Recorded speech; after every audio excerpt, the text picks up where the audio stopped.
Praise the lord. దేవుని పరిశుద్ధ నామమునకు మహిమ కలుగుగాక. క్రీస్తునందు ప్రియ సోదరి సోదరులకు ప్రభువైన యేసుక్రీస్తు నామములో వందనాలు తెలియజేస్తూ ఉన్నాను. ఈ లైవ్ ద్వారా లేక ఈ యూట్యూబ్ ద్వారా దైవ సందేశాన్ని అందించడానికి దేవుడు ఇచ్చిన కృపను బట్టి దేవుని స్తుతిస్తున్నాం. ప్రస్తుత పరిస్థితులను బట్టి ఈ విధంగా దేవుని వాక్యాన్ని మనం వినటానికి, ధ్యానించుకోవటానికి దేవుడిచ్చిన ఈ సదుపాయాలను బట్టి కూడా దేవుని స్తుతిస్తున్నాం. కొంతమంది స్నేహితులు మరి ఫోన్ చేసి, అన్న ఈ సమయంలో సువార్త వర్తమానాలు మీరు అందించండి, మేము అనేకులకు వాటిని షేర్ చేస్తామని చెప్పారు. ఎందుకంటే చాలామంది దేవుని సేవకులు లైవ్ ప్రోగ్రామ్స్లో మాట్లాడుతూ ఉన్నారు. యూట్యూబ్లో వందల కొలది సేవకులు ఉన్నారు. అయితే స్పష్టమైన సువార్త మరి అందించేవారు చాలా కుదువుగా ఉన్న కారణాన కొంత సువార్త అందించాలి అనే ఆ భారంతో మరి ఈ విధంగా మీ ముందుకు రావటం జరిగింది.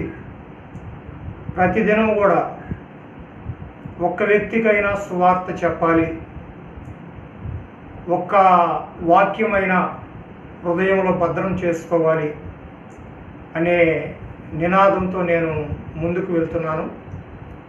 దాన్ని గత చాలా సంవత్సరాలుగా మరి కొనసాగిస్తూ ఉన్నా. నాతో కలిసి పనిచేస్తూ ఉన్న తోటి దేవుని సేవకులు కూడా కనీసం ఒక్కరికైనా సువార్త చెప్పండి, ఒక్క వాక్యమైన హృదయం అనే పలక మీద రాసుకోండి అని నేను చెప్తున్నాను. కొంతమంది మిత్రులు మరి తోటి సేవకులు వాటిని అనుసరిస్తున్నారు. కొంతమంది కొంతకాలం అనుసరించి మరి యథార్థంగా మానేసామని కూడా చెప్తున్నారు. ఈ కరోనా ఈ పరిస్థితుల్లో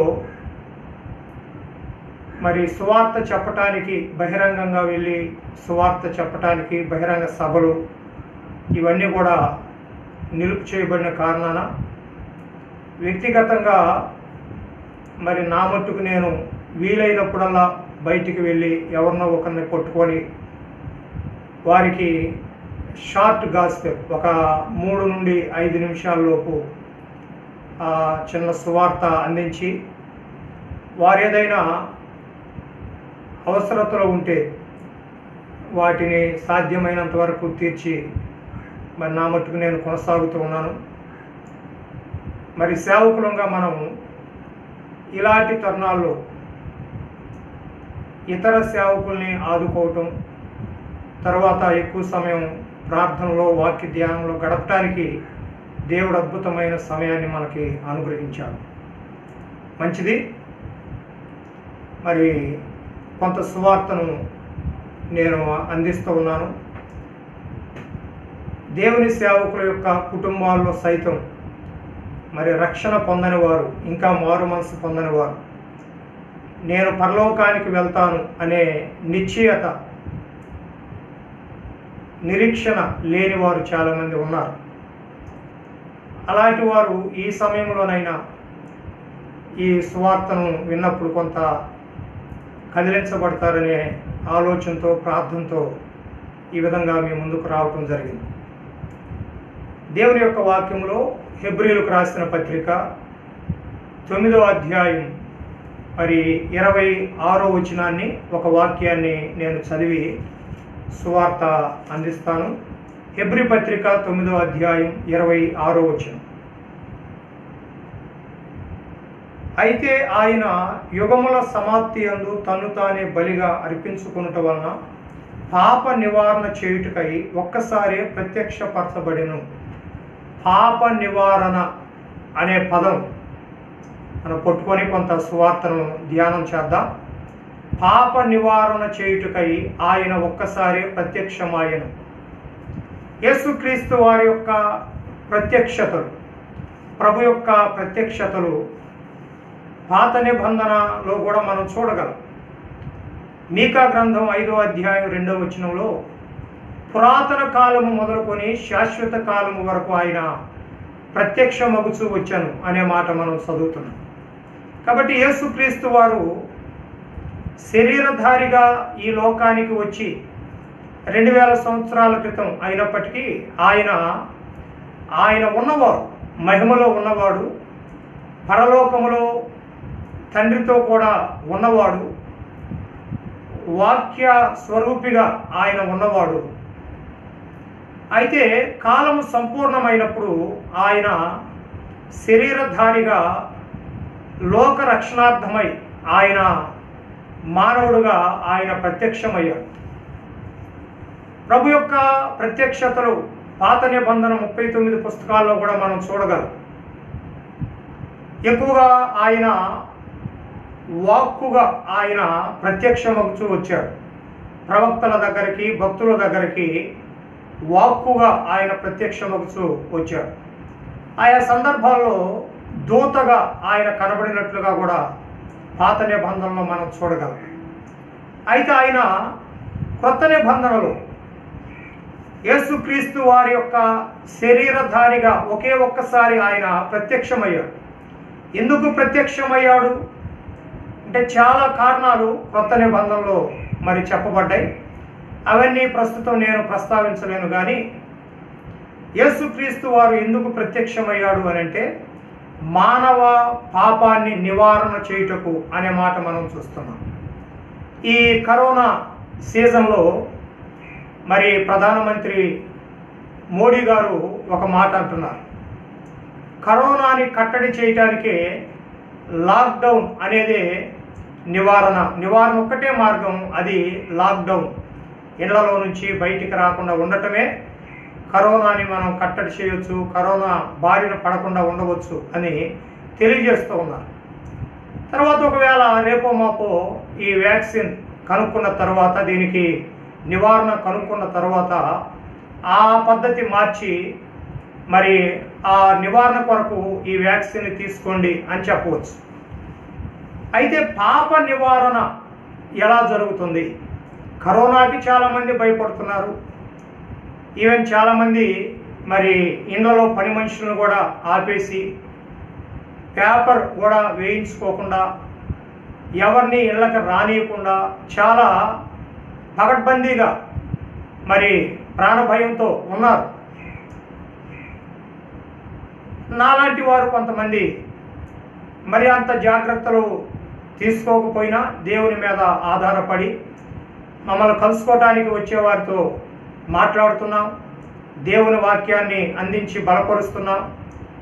బయటికి వెళ్ళినప్పుడు ఎవరైనా కనబడినప్పుడు ఏదో కొద్దిగా సహాయం చేసి మరి సువార్త అందిస్తున్నాం. సువార్త అందించేటప్పుడు ముక్కుకి ఆ గుడ్డాది పెట్టుకోలేం.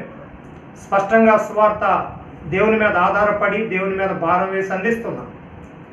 ఎందుకంటే సువార్త చాలా ఎమర్జెన్సీ. ఇంకా సువార్త స్పష్టంగా వినని వారు, యేసుక్రీస్తు ఎవరో స్పష్టంగా ఎరగని వారు మన భారతదేశంలో చాలామంది ఉన్నారు. ప్రియమైన సోదరి సోదరులారా, దయచేసి గమనించండి. మరి ప్రతిదానికి ఒక నివారణ మార్గం అనేది మరి ప్రపంచంలో ఉంటూ ఉంది. ఈ లోకంలో రకరకాల తెగుళ్లకు, మరి పొలాల్లో తెగుళ్ళు, పంటలకు తెగుళ్ళు, రకరకాల పండ్లకు తెగుళ్ళు ఇలాగ వచ్చినప్పుడు దానికి నివారణ ఒక మందుని వారు ఇస్తూ ఉంటారు. అలాగే రకరకాల వ్యాధులకు నివారణలు మరి కనుగొన్నట్లుగా మనం చూస్తూ ఉన్నాం. ప్రస్తుతం కరోనా అనే ఈ భయంకరమైన తెగులు కూడా మరి పరిశోధనలు జరుగుతున్నాయి. రేపో మాపో దానికి నివారణ ఇది అని రూఢిగా చెప్పబోతున్నారు. అట్లయితే గమనించండి, ప్రపంచమంతా కూడా వ్యాపించి ఉన్న మరొక భయంకరమైన వ్యాధి ఏమిటి అని అంటే అది పాపం. పాపం యొక్క రంగ ప్రవేశం ఆదికాండం 3వ అధ్యాయంలో మనకు కనబడుతూ ఉంది. సర్పం యొక్క బోధకు ఆకర్షితురాలై సర్పం యొక్క బోధకు మోసపరచబడిన అవ్వ దేవుని ఆజ్ఞను మీరి దేవుడు తినవద్దు అని చెప్పిన చెట్టు ఫలాన్ని తిని కొన్నింటిని తన భర్తకు కూడా ఇచ్చినట్లుగా, భర్త కూడా తిని ఇద్దరు కూడా దేవుని ఆజ్ఞను మీరి పాపులుగా తీర్చబడినట్లుగా మనం చూస్తున్నాం. అక్కడ పాపం అనే వైరస్ మరి ఆదాము అవ్వల్లో ప్రవేశించింది. అది సకల ప్రపంచంలో ఉన్న ప్రతి మానవునిలో అది నేటికి స్వాభావికంగా పాపం అనేది ఉంది. రోమాపత్రిక 5వ అధ్యాయం 12వ వచనంలో ఒక మనుష్యుని ద్వారా పాపము ద్వారా మరణమును లోకములోనికి ఎలాగూ ప్రవేశించెను అనే మాట మనం చదవగలం. ఒక మనుష్యుని ద్వారా పాపము అందరిలో కూడా ప్రవేశించింది. ఆదామును బట్టి, ఆదాము యొక్క అవిధేయత, ఆదాము యొక్క పాపాన్ని బట్టి మనమందరము కూడా ఆదామునందు మనం కూడా పాపమందు పడిపోయినవారు. కీర్తన 36:12లో, యోహాన్ రాసిన మొదటి పత్రిక 5:19లో మనం పాపములో పడిపోయాం, దుష్టుని యొక్క పాదాల యొద్ద పడిపోయాం అని దేవుని యొక్క వాక్యం తెలియజేస్తాం. ప్రియమైన సోదరి సోదరులారా, ఈ వాక్యం వింటున్న ప్రియులారా, మనందరిలో కూడా పాప స్వభావం ఉంది. ఆ పాపం పొడచూపటం అనేది ఆదికాండం 4వ అధ్యాయంలో మనకు కనబడుతుంది. ఆదికాండం 4వ అధ్యాయంలో మరి కయ్యనులో ఆ పాపపు యొక్క పొడ కనపడి తన సొంత సోదరుని మరి చంపివేసినట్లుగా మనకి కనబడుతూ ఉంది. ఇలాగా ప్రపంచంలో నరహత్యలు ప్రారంభమయ్యాయి, మోసం ప్రారంభమైంది, అబద్ధాలు ప్రారంభమైంది, దోచుకోవటం ప్రారంభమైంది, అన్యాయం, అక్రమం. ఈనాడు ప్రపంచంలో పాపం భయంకరంగా పట్టణాల్లో, పల్లెల్లో పరుగులు తీస్తూ ఉంది. విచ్చలవిడిగా దేవుని భయం లేకుండా మరి పాపం ప్రజలు చేస్తూనే ఉన్నారు. కాబట్టి ఈ పాపం మానవుడిని ఎక్కడికి తీసుకొని వెళ్తుంది? పాపం చేసేటప్పుడు బాగానే ఉంటుంది, చూసేటప్పుడు బాగానే ఉంటుంది, రాసేటప్పుడు బాగానే ఉంటుంది, కానీ కోసేటప్పుడే చాలా భయంకరంగా ఉంటుంది. పాపానికి ఫలితం ఉంది.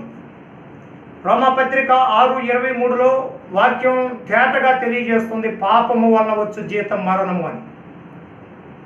కాబట్టి ఈ మరణం మనలను నిత్య నరకాగ్నిగుండం అనగా రెండవ మరణానికి తీసుకుని వెళ్తుంది. ఈ పాపానికి నివారణ ఎక్కడ? పాపానికి వ్యాక్సిన్ ఏమిటి, సొల్యూషన్ ఏమిటి అని మనం ఆలోచన చేస్తే ప్రపంచంలో ఎవరి దగ్గర ఎక్కడ కూడా పాప నివారణ అనేది జరగదు, దొరకదు. పాపాన్ని పోగొట్టుకోవడానికి మానవుడు రకరకాల వ్యర్థ ప్రయాసలు పడుతున్నారు, ఎక్కడికెక్కడికో వెళ్తున్నారు, ఏవేవో చేస్తున్నారు, ధనాన్ని ఖర్చు చేస్తున్నారు, బాహ్య సంబంధమైన ఆచారాలు ఆచరిస్తున్నారు, పితృపారంపర్యమైన ఆచారాలు ఆచరిస్తున్నారు. ఎవరు ఏది చెప్తే అది ఆచరించడానికి పరుగులు తీస్తూ ఉన్నారు.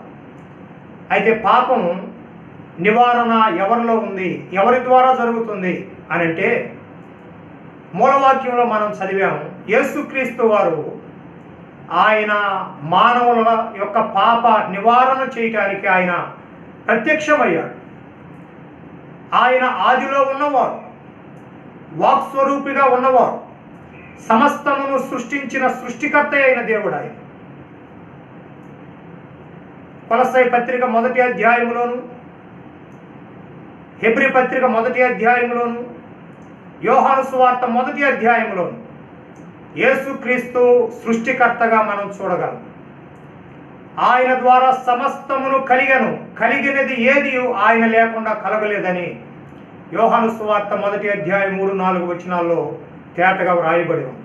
కాబట్టి మనలను సృష్టించిన సృష్టికర్త అయిన దేవుడు సకల మానవాళి యొక్క పాపం పరిహరించబడకపోతే, నివారణ జరగకపోతే యావత్ ప్రపంచంలో ఉన్న ప్రతి మనిషి దేవునికి దూరస్తుడైపోయి నిత్య నరకాగ్నిగుండంలో కళ్ళు తెరవలసి ఉంది. పరలోక రాజ్యం పోగొట్టుకొని పాతాళంలో యుగయుగాలు ఆ ఆరని అగ్నిగుండంలో వేదన యాతన పడవలసిన ప్రమాదము. కాబట్టి మానవుడికి భయంకరమైన గండం ఉంది. అదేమిటనంటే మానవ పాపానికి ఫలితమైన ఆరని అగ్నిగుండం. చాలామంది రకరకాల గండాలు ఉన్నాయి అని చెప్తూ ఉంటారు. సర్పగండం ఉందని, ఏమండి నీటి ద్వారా నీకు గండం ఉందని, లేక ఇదిగో వాయువు ద్వారా నీకు గండం ఉందని, ఏవేవో గండాలు ఉన్నాయి. ఆ గండాలు తప్పించుకోవాలంటే నువ్వు ఇదిగో ఇది చేయాలి అని కొంతమంది చెప్పి ప్రజల దగ్గర ఏవేవో వసూలు చేసుకుంటూ ఉంటారు. అయితే పాప మానవులకి అందరికీ కూడా ఒక భయంకరమైన గండం ఉంది. అది ఆరని అగ్నిగుండం. మానవ పాపం ఆ ఆరని అగ్నిగుండం వైపుకు తీసుకొని వెళ్తుంది. అది చాలామంది ఎరగటం లేదు, పాపానికి భయపడటం లేదు. ఒక వ్యాధికి భయపడుతూ ఉన్నారు, ఒక ఏదైనా పురుగుకు భయపడుతూ ఉన్నారు, లేదా ఒక ప్రమాదానికి భయపడుతున్నారు. కానీ ప్రపంచంలో ఉన్న ప్రజలందరూ కూడా భయపడవలసింది అగ్నిగుండానికి భయపడాలి. మానవ ఆత్మకు చావు లేదు. మానవ ఆత్మ యుగయుగాలు ఉండాలి. అది నిత్యత్వం, నిరంతరం దేవునితో, ఆ సృష్టికర్త అయిన దేవునితో ఉండవలసిన మనం మన పాపాన్ని బట్టి, మన యొక్క అవిధేయతను బట్టి మనం ఆరని అగ్నిగుండం వైపు ప్రయాణం చేస్తున్నాం. అంటే ప్రపంచ ప్రజలు ప్రమాదంలో ఉన్నారు, పాపములో ఉన్న ప్రజలు ప్రమాదంలో ఉన్నారు.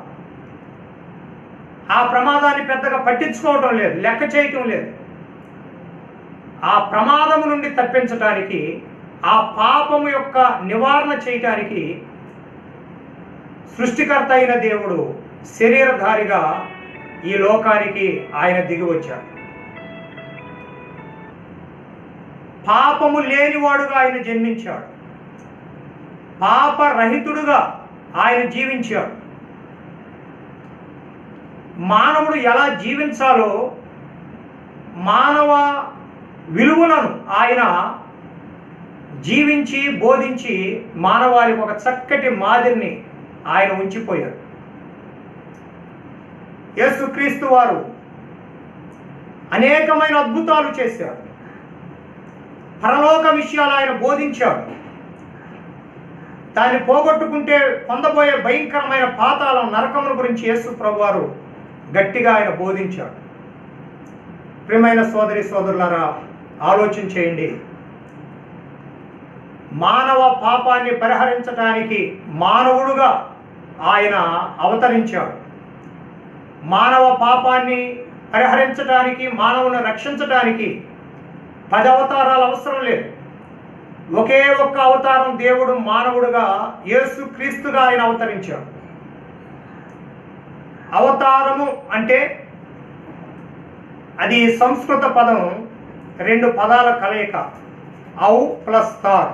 అవతార్ అంటే, ఔ అంటే పైనుండి దిగివచ్చుట అని అర్థం, తార్ అంటే ప్రత్యక్షమగుట అని అర్థం. పైనుండి దిగి వచ్చి ప్రత్యక్షమగుట. శంకరనారాయణ డిక్షనరీలో ఇన్కార్నేషన్ అనే పదం మనం చూడగలం. ఇంటర్నేషనల్ డిక్షనరీ అయిన ఆక్స్ఫోర్డ్ డిక్షనరీలో embodiment of God in Christ అనే మాట మనం చూడగలం. అంటే దేవుడే క్రీస్తు రూపంలో వచ్చాడు అని అర్థం.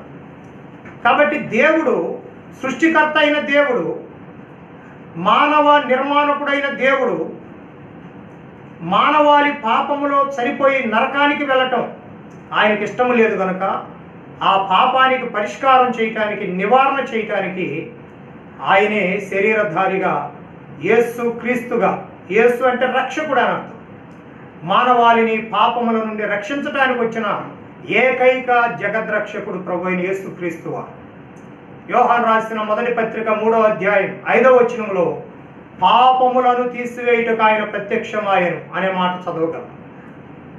తిమోతికి రాసిన మొదటి పత్రిక 1:15లో పాపులను రక్షించుటకు క్రీస్తు యేసు ఈ లోకమునకు వచ్చాను అనే మాటను మనం చూస్తూ ఉన్నాం. కాబట్టి యేసు క్రీస్తు ఎందుకు వచ్చాడు ఈ లోకానికంటే పాపులను రక్షించటానికి వచ్చాడు, పాపములను తీసివేయటానికి వచ్చాడు, పాప నివారణ చేయటానికి వచ్చాడు. వచ్చి ఏం చేశాడు, ఎలాగ జరిగిద్ది పాప నివారణ అనంటే హెబ్రీ పత్రిక 9:22 ప్రకారం రక్తము చిందించకుండా పాపానికి క్షమాపణ కలుగుదని సామాన్యముగా చెప్పవచ్చునని బైబిల్లో రాయబడి ఉంది. మానవ పాపం పరిహరించబడాలి, మానవుడికి పాప నివారణ జరగాలి అంటే రక్తము చిందించబడి ఉండాలి. అట్లయితే హెబ్రీ పత్రిక 10వ అధ్యాయం 3వ వచనములో ఎడ్ల రక్తము, మేకల రక్తము, కోడెల రక్తము మానవ పాపములను తీసివేయట అసాధ్యము అన్నాడు. మానవ పాపాలను తీసివేసే శక్తి జంతు బలులకు లేవు. పాత నిబంధనలో బలులు అనుమతించబడ్డాయి. అవి మానవ పాపానికి ఉపశమనం కలుగు చేసేవే కానీ తాత్కాలిక పరిహారమే కానీ పూర్తి పరిష్కారం జంతువుల బలుల్లో లేవు. వాటి ద్వారా పరిష్కారం జరిగితే సృష్టికర్త అయిన దేవుడు శరీరధారిగా ఈ లోకానికి రావాల్సిన ఆవశ్యకత వచ్చేది కాదు. కాబట్టి వాటి ద్వారా సంపూర్ణత లేదు కనుక, పరిపూర్ణత లేదు కనుక దేవుడే మానవుడుగా ఈ లోకానికి వచ్చి పరలోక ధర్మాన్ని, పరలోకములో ఉన్న ఆ మర్మాన్ని ఆయన తెలియజేసి తన దైవ శక్తిని మానవుల మధ్యలో నిరూపించి దేవుడు మానవుడుగా ఈ లోకంలో ఉంటే ఎలా ఉంటుందో ఆయన జీవితం ద్వారా జీవించి చూపించాడు. చివరిగా మానవ పాపం పరిహరించబడాలి అంటే రక్త ప్రోక్షణం, రక్తం చిందించబడవలసిన పరిస్థితి ఉన్నది కనుక ఆయన స్వచ్ఛందంగా సంతోషముగా ఆయన సిలువ వేయటానికి ఆయన అప్పగించుకున్నాడు. ఆయన చేతగాక సైనికులకు చిక్కటం కాదు, చేతగాక తీర్పుకి గురవటం కాదు, చేతగాక సిలువలో మరణించటం కాదు సుమా. యేసుక్రీస్తు వారు అలాగ మరణించాలి అని, అలాగ సిలువ వేయబడాలి అని, అలాగ అప్పగించబడాలి అని, అలాగ రక్తం చిందించాలి అని, మరణించి సజీవుడిగా తిరిగి లేవాలి అని ఆయన భూమి మీదకి రాక మునిపే ఆయన చరిత్ర, ఆయన జీవితం అంతా కూడా ఎలా జీవించాలో అన్నది పాత నిబంధనలో వ్రాయబడి ఉంది. ప్రాముఖ్యంగా యెషయా గ్రంథంలో యేసుక్రీస్తుని గురించిన ప్రవచనాలు ఎన్నో చెప్పబడ్డాయి. కాబట్టి యేసుక్రీస్తు వారు చేతగాక సిలువలో చనిపోయినవాడు కాదు. నా పాపం నిమిత్తం నిన్ను నన్ను ప్రేమించి నీవు నేను నరకాగ్నిగుండంలో కళ్ళు తెరవకుండా ఆ భయంకరమైన యాతన, వేదన, బాధాకరమైన స్థలంలో యుగయుగాల ఉండకుండా ఉండటానికి యేసుక్రీస్తు వారు శిలువ మ్రాను మీద ఆయన చివరి రక్తబొట్టు వరకు చిందించి మరణించి ఆయన ముందుగా చెప్పిన ప్రకారం మృత్యువును జయించి సజీవుడిగా తిరిగి లేచాడు. మేము ప్రకటిస్తున్న యేసుక్రీస్తు వారు నేటికి సజీవుడు, మరణాన్ని జయించినవాడు. ఎవరి సమాధి అయినా ప్రపంచంలో ఖాళీ సమాధి ఉందా అంటే ఒక్క యేసుక్రీస్తు సమాధి తప్ప ఖాళీ సమాధి మనకు కనబడదు. చాలామంది జీవితాలు సమాధితోటే సమాప్తం. అయితే యేసుక్రీస్తు వారి జీవితం సమాధి తర్వాత మరి అద్భుతమైన జీవితాన్ని మనం చూస్తూ ఉన్నాం. మరణాన్ని జయించి తిరిగి లేచి 11 సార్లు అనేక స్థలాల్లో అనేకులకు ఆయన ప్రత్యక్షపరుచుకొని సజీవునిగా కనబరుచుకొని ఒలీవ కొండ మీద నుండి అనేకులు చూస్తూ ఉండగా ఆయన పరలోకానికి ఆరోహణమయ్యాడు. ఆయన త్వరలో రాబోతూ ఉన్నాడు. మొదటి రాకడలో సంఘాన్ని తీసుకుని వెళ్ళటానికి ఆయన పెళ్లి కుమారుడుగా రాబోతూ ఉన్నాడు. 7 ఏళ్ల తర్వాత సంఘముతో కలిసి దావీదు కుమారుడుగా ఆ ప్రవచనాన్ని నెరవేర్చడానికి దావీదు కుమారుడుగా వచ్చి ఈ ప్రపంచాన్ని ఆయన పరిపాలన చేయబోతున్నాడని దైవ గ్రంథం చాలా తేటగా తెలియజేస్తుంది. ఈ మాటలు వింటున్న ప్రియుడా, ఇంకా నీవు మారు మనసు పొందకపోతే, ఇంకా నీవు రక్షణ పొందకపోతే, నీ పాపం నిన్ను ఆరని అగ్నిగుండం వైపు తీసుకుని వెళ్తుంది అని నువ్వు భయపడకపోతే, పాప నివారణ చేసిన ప్రభువైన యేసుక్రీస్తు పాదాల యొద్ద ఇంకా పడకపోతే, పాపం అంటే లెక్క లేకుండా, భయం లేకుండా నువ్వు జీవిస్తూ ఉన్నట్లయితే, నువ్వు ఒకవేళ దేవుని సేవకుల యొక్క కుమారుడు, కుమార్తెవు కావచ్చు, లేక మామూలు కుటుంబాల్లో ఉన్న వ్యక్తివి కావచ్చు, ఎవరివైనా కావచ్చు, రక్షణ కానీ పొందకపోతే, మారు మనసు పొందకుండా ఈ లోకంలో కానీ కళ్ళు మూస్తే చాలా భయంకరమైన తీవ్రమైన అగ్నిగుండంలో కళ్ళు తెరవక తప్పదు. ఇది దైవ గ్రంథ సత్యం, లేఖన సత్యం. ఈనాడు బయటి వాళ్ళే అయ్యా యేసు ప్రభు గురించి చెప్తానంటే చక్కగా వింటున్నారు కొంతమంది. చెప్పండి సార్, చెప్పండి పాస్టర్ గారు అని. దేవుని సేవకుల యొక్క పిల్లలు కొన్ని కుటుంబాల్లో బైబిల్ వాళ్ళ ఇంట్లో ఉండి కూడా బైబిల్ చదవరు. చర్చి అందుబాటులో ఉండి కూడా చర్చికి వెళ్ళని వారు ఉన్నారు. ఇంకా పిల్లలు మారు మనసు పొందకపోతే ఆ తల్లిదండ్రులకి ఎంత వేదనగా ఉంటుందో ఆలోచించే. చాలా కుటుంబాల్లో తిరుగుబాటు చేయటం, తల్లిదండ్రులు చర్చికి వెళ్తే నేను వస్తానులే పదని వెళ్ళకపోవటం, ఇలాంటి భయంకరమైన పరిస్థితుల్లో కూడా దేవుని వాక్యం దగ్గరికి వెళ్దాం, ప్రార్థన చేసుకుందాం, దేవుని సంగతులు తెలుసుకుందాం. గూడుగట్టుకుపోయి ఉన్న గుండెలో ఉన్న పాపమంతా కూడా ప్రభు ఎదుట ఒప్పుకుందాం, నమ్ముకొని ఆలస్యం చేయకుండా బాప్తిస్మం పొందుదాం, రక్షణ పొందుదామనే ఆ తపన ఆలోచన చాలామందికి రావటం లేదు. ఎందుకంటే సాతానుడు అనేకమైన విషయాల్లో ఆసక్తి కనబర్చేలా చేసి ఈ రక్షణ పొందే విషయంలో, మారు మనసు పొందే విషయంలో ఏమండి ముసుగు వేసేస్తూ ఉన్నాడు. ప్రియుడా, అయ్యా, అమ్మ, ఇంకా నువ్వు మారు మనసు పొందకపోతే పాప నివారణ అనే వ్యాక్సిన్ సిద్ధంగా ఉంది, రెడీగా ఉంది. యేసుక్రీస్తు వారి యొక్క రక్తం, యేసుక్రీస్తు వారి యొక్క నామములో రక్షణ ఉంది. ఇక ప్రపంచంలో నివారణ మార్గం మరొక చోట లేదు, మరొకరి ద్వారా లేదు. అపోస్తల కార్యాలు 4:12 తేటగా వాక్యం తెలియజేస్తుంది. ఆకాశము క్రింద ఇయ్యబడిన ఈ నామమున తప్ప మరి ఏ నామమున కూడా రక్షణ పొందలేము అని. ఎందుకంటే మానవ రక్షణార్థమై, మానవ పాప పరిహారార్థమై శిలువలో యజ్ఞం చేసిన వాడు, యజ్ఞ పురుషుడు ప్రభు అయిన యేసుక్రీస్తు వారు. మరణాన్ని జయించి సజీవుడిగా తిరిగి లేచిన వాడు ప్రభు అయిన యేసుక్రీస్తు వారు. మానవాళికి గొప్ప రక్షణ సిద్ధం చేసిన వాడు ప్రభు అయిన యేసుక్రీస్తు వారు. కాబట్టి రక్షణ పొందాలని మనం చేస్తూ ఉన్నాం. ఈ సమయంలోనైనా ప్రభు యొక్క పాదాల మీద పడి చాలా ఆలస్యం చేశాను ప్రభువా, నేను నమ్ముకోవటానికి నేను ఎన్నోసార్లు సమయాన్ని వ్యర్థం చేశాను, అయినా నువ్వు ప్రేమించి నాతో మాట్లాడుతున్నావు. నేనే నేను నిన్ను నమ్ముకుంటాను, నా పాపాన్ని ఒప్పుకొని విడిచిపెడతాను, ఒక తీర్మానం చేసుకుంటాను, మరి అవకాశం ఉంటే బాప్తిస్మం తీసుకుంటాను, రక్షణ నిశ్చయత కలిగి నిరీక్షణ కలిగి నేనుంటాను. ఒకవేళ ఈ లోకంలో ఏదైనా వ్యాధులు దేవుని పిల్లలకు రావు అని చెప్పలేము.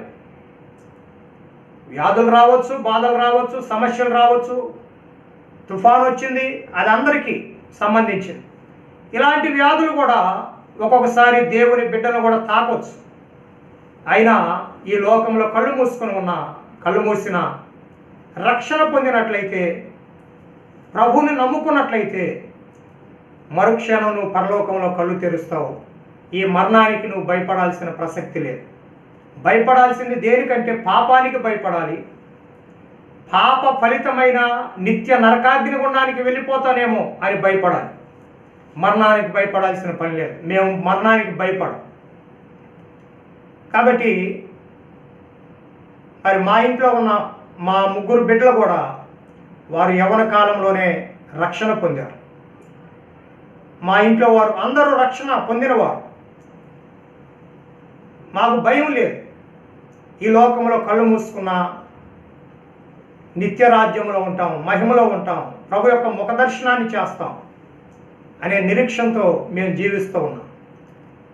ఇంకా నువ్వు రక్షణ పొందకపోతే, మారు మనసు పొందకపోతే నేడే విశ్వాసం ఉంచి నీ పాప నివారణ కొరకు యేసుక్రీస్తు చేసిన గొప్ప త్యాగాన్ని నీ కన్నుల ముందుకు తెచ్చుకొని, ప్రభువా నన్ను క్షమించు, నన్ను మన్నించని పశ్చాత్తాపడి ఒక తీర్మానం చేయగలిగితే నువ్వు రక్షణ పొందుతావు, రక్షణ ఆనందాన్ని పొందుతావు. పాపాలు ఎప్పుడైతే ఒప్పుకొని విడిచిపెట్టావో దైవికమైన సమాధానం నీ హృదయంలోకి ప్రవేశిస్తూ ఉంది. ఒక నిరీక్షణ నీలోకి వస్తూ ఉంది. ధైర్యంగా జీవించడానికి దేవుడు సహాయం చేస్తాడు. కాబట్టి ఈ మాటలు ఆలోచించి లక్ష్య పెట్టి దేవుడు ఇంకా ప్రేమించి నీకు ఈ మాటలు అందిస్తూ ఉండగా, రక్షణ పొందకపోతే దయచేసి మీరు రక్షణ కొరకు ఒక తీర్మానం చేసుకొని రక్షణ పొందాలని మనవి చేస్తూ ఉన్నాను. చిన్న ప్రార్థన చేసుకోండి. ప్రభువా, దయచేసి నన్ను క్షమించండి, నన్ను మన్నించండి. ఈ దినము నుండి నేను పాపం జోలికి వెళ్లకుండా నీకు భయపడి బ్రతుకుతాను. నాలోకి రండి, నన్ను రక్షించండి అని ప్రార్థన చేసుకోండి. నేను మీ కొరకు ప్రార్థన చేస్తాను. జీవాధిపతి పరిశుద్ధుడా పరమ తండ్రి, మీకు స్తోత్రాలు నాయన. పాప నివారణ చేయుటకై మీరు ప్రత్యక్షమయ్యారు అని నాయన కొంత సువార్త అందించాం. ఎవరైతే వీక్షించారో, ఎవరైతే ఈ విషయాలు విన్నారో, ఇంకా ఎవరైతే రక్షణ పొందలేదో వారు నేడే రక్షణ కొరకు తీర్మానం చేసుకొని మీ అందు విశ్వాసం ఉంచి పాపాలు ఒప్పుకొని విడిచిపెట్టి రక్షణ పొందటానికి మీ కృపా కార్యం వారిలో జరిగించండి. సేవకుల కుటుంబాల్లో ఉన్న బిడ్డలు కూడా దర్శించండి. వారు కూడా చక్కగా రక్షణ పొంది తల్లితో తండ్రితో కలిసి వారు ప్రార్థించేవారుగా, మీ వాక్యాన్ని ప్రేమించేవారుగా, పరలోకపు నిరీక్షణ కలిగి జీవించేవారుగా ఉండగలిగినట్లుగా సహాయం చేయండి. ఎవరైతే రక్షణ తీర్మానం చేసుకుంటున్నారో వారిని కనికరించండి, మీరే అంగీకరించండి.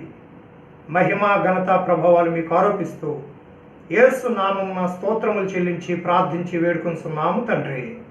ఆమేన్. Okay, God bless you. Thank you.